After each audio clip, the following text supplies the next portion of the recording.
بسم الله الرحمن الرحيم.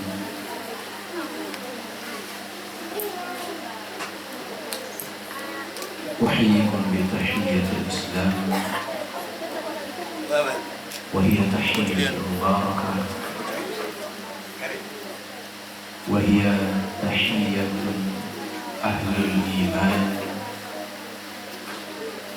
وهي تحية الجنة، ألا وهي السلام عليكم ورحمة الله وبركاته.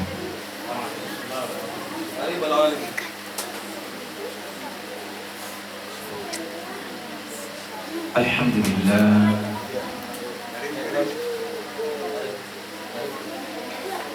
الذي فضل العلماء على كثير ممن فضله تفضيلا،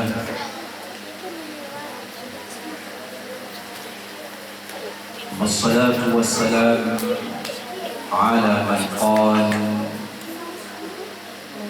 العلماء ورثة الأنبياء،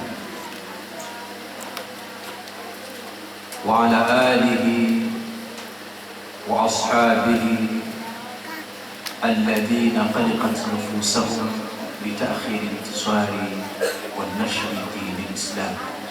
أما بعد،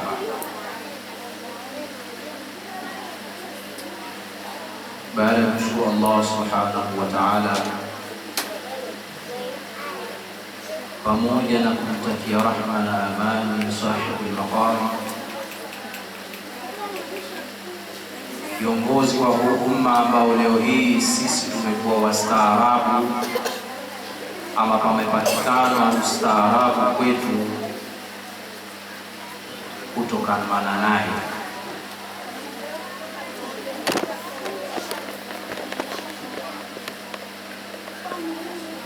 Ndugu zangu watukufu wa Islamu, ama mada iliyokuwa mezani kwa wakati huu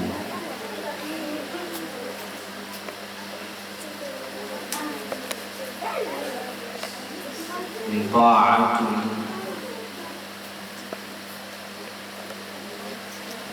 kwa viongozi.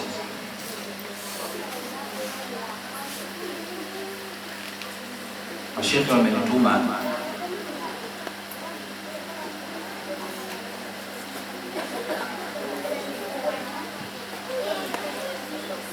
niwakumbushe mada hii ama nisome mada hii, taa ama ni taa kwa viongozi.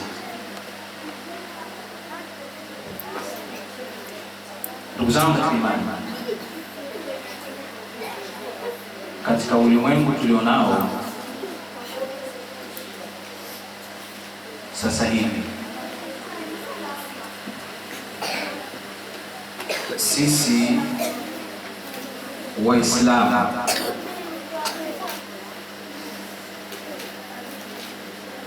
asilimia kubwa tumekuwa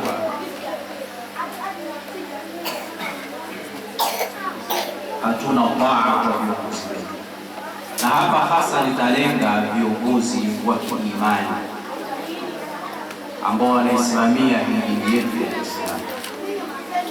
Ndo hasa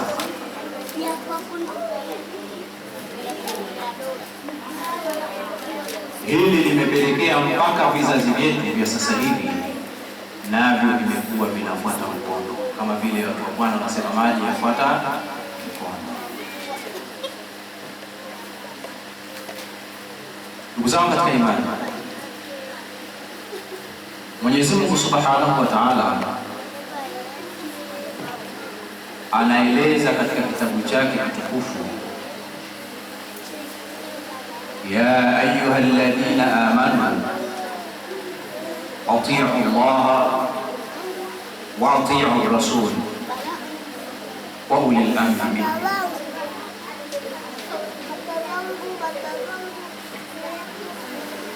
Enyi ambao mlioamini,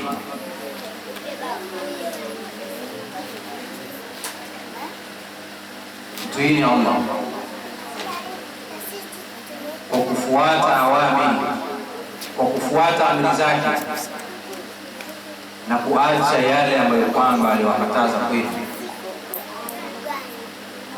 Lakini mtiini mtume kwa yale aliyokuelezeni kuyaache, basi acheni. na yale aliyokuamrisheni kuyafanya, basi yafanyeni. Lakini si hivyo tu, Allah akuishia hapo, akasema wa ulil amri minkum, na wale wenye mamlaka juu yenu au kwenu. Wafasiri wamefasiri hawa wenye mamlaka juu yetu ni akina nani? Hawa kwa mujibu wa wafasiri wa kitabu cha Allah subhanahu wa ta'ala, nao ni mashekhe. Wakasema hawa ulul amri minkum ni wale ambao kwamba waliopewa dhamana ya kusimamia dini ya Allah subhanahu wa ta'ala, ndio ambao hasa wamekusudiwa katika aya hii. Na waliopewa dhamana ya kusimamia dini ya Allah subhanahu wa ta'ala si wengine bali ni mashekhe, maustadhi, maimamu, walimu wa madarasa, mashekhe wa kata, mashekhe wa wilaya, mashekhe wa mkoa, mufti. Muda wa kuwa wao wamebeba maneno ya Allah subhanahu wa ta'ala kuyafikisha kwenu. Hawa kwa mujibu wa neno hili la Allah subhanahu wa ta'ala ndio ambao waliopewa mamlaka juu yetu.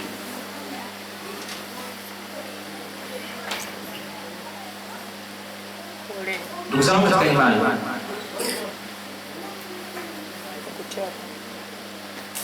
aslun adhimu fi ta'ati Allahi wa rasulihi sallallahu alaihi wasallam, asli iliyokubwa katika taa ya Allah subhanahu wa ta'ala na kumtii Mtume Muhammad sallallahu alaihi wasallam na wale waliopewa amri juu yetu sisi. Imepokelewa hadithi kutoka kwa Ibn Umar, Allah amridhie yeye na baba yake. Imenukuliwa kutoka kwa Mtume Muhammad sallallahu alaihi wasallam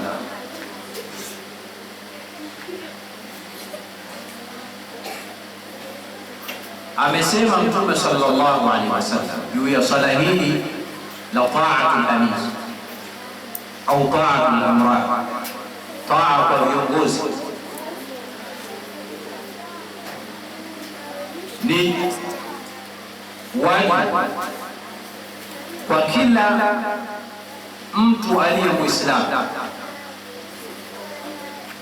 kusikiliza, lakini jambo la pili kutii katika yale ambayo anayoyapenda na yale asiyoyapenda.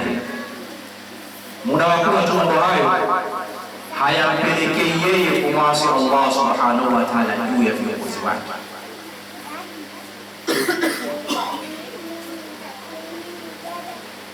Sisi Waislamu tujitafakari juu ya maneno haya ya Mtume Muhammad sallallahu alaihi wasallam. Je, tunafanya hivyo? Tunawatii hawa maimamu wetu?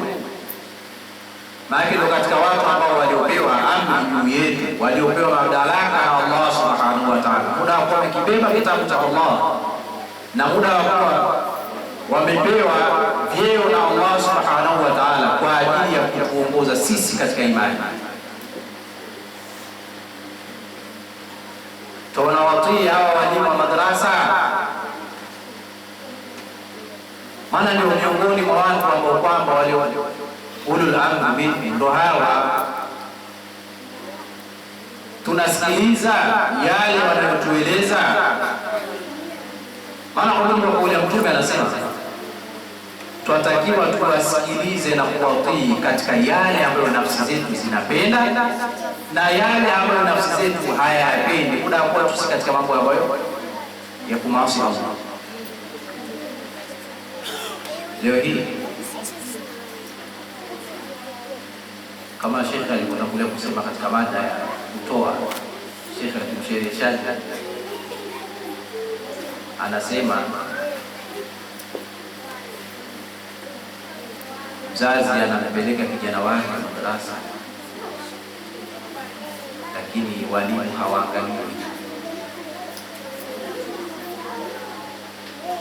na wakati anampeleka madrasa wameshakubaliana, mpaka mtoto anafikia kukaa madrasa tayari wameshakubaliana kwamba bwana, kwa mwezi wewe mzazi, kutokana na mtoto wako au vijana wako hao watatoa kiasi kadhaa, na akakubali kubeba dhima hii. Kama ataonekana mwezi wa kwanza, basi wa pili maasalama, haonekani tena, na wala kwenye kuulizia maendeleo ya mwanawe au ya kijana wake anaendeleaje, hakuna.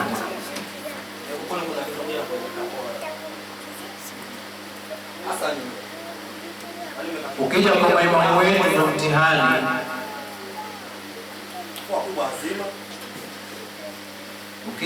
Ukirudi kwa maimamu wetu ambao ndio wamepewa jukumu la kuongoza katika imani katika mitaa yetu, ni mtihani mkubwa. Imamu atatoka, atazungumza hili na waumini wake. Waumini wakishatoka pale, kama sikuliacha pale pale, basi watalichukua kwenda kulichambua zaidi nje lile ambalo lilizungumzwa pale. Lakini ukiangalia watu wengine halina ubaya wowote, ima ni katika jambo la kimaendeleo kwao ya dunia yao ama akhera yao, lakini kwao linaweza likawazima. Kwa hiyo Mtume sallallahu alaihi wasallam anataka sisi tulio chini ya viongozi wetu, mashehe, walimu wa madarasa na wengine ambao waliopewa amri na Allah subhanahu wa ta'ala, kuwasikiliza kwanza, lakini pili kutii katika yale ambayo kwamba sisi tunayapenda ama tutayachukia. Lakini muda wa kuwa limetoka kwa viongozi, sisi tunatakiwa tulishike na kulifanyia kazi. Leo mimi huwa napenda sana kutoa mfano hapa.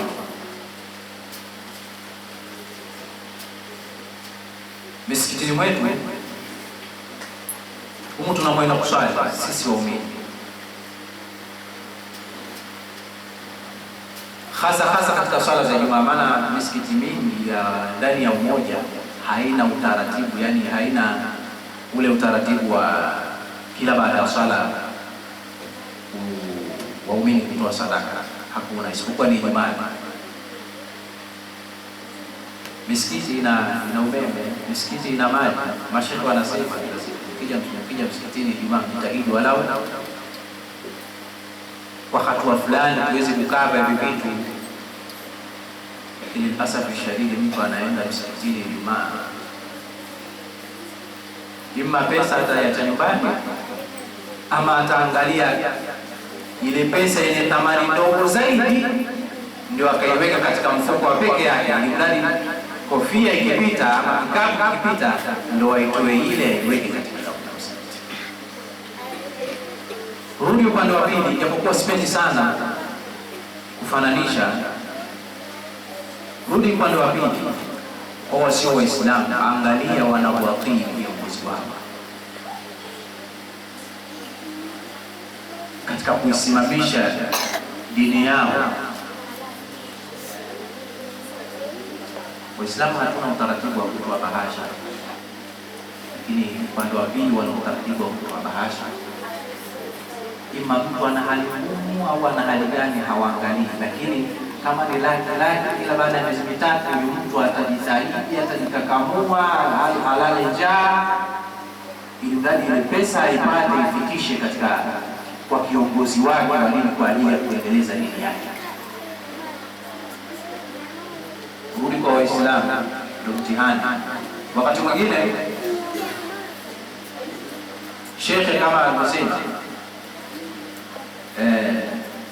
ikitokea shekhe mtu kubadilisha kanzu mathalan, waumini wanaweza wakasema si kanzu, na mambo mengine. Waumini sisi tunatoka tunasema shekhe anakula lazima. Shekhe sasa hivi bwana anakula pesa. Na mwingine anayesema hivyo msikitini aende hata na siku 100, lakini anajumuisha na yeye yumo. Mashekhi wanakuwa nzima. Inna lillahi wa inna ilaihi raji'un. Kwa hiyo Mtume sallallahu alaihi wasallam anatutaka sisi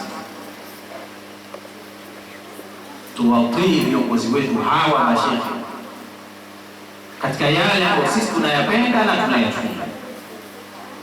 Munakuwa tu hawakutuamrisha katika yale ambayo Allah subhanahu wa ta'ala hakuyataka. Mtume sallallahu alaihi wasallam akaendelea kutueleza juu ya utiifu kwa viongozi wetu wa dini.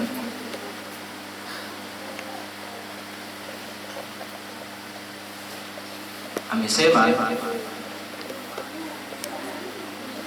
ameanza vile, sikilizeni katika yale tunaoambiwa kwa viongozi wetu, lakini kisha muwatii, usiwe mna kazi yenu ni kusikiliza tu. Mkitoka katika vikazi vya mashehe, darasa, katika mawaidha, basi mmeacha pale pale, hamyafanyi kazi yale tunayoelezwa na viongozi wetu.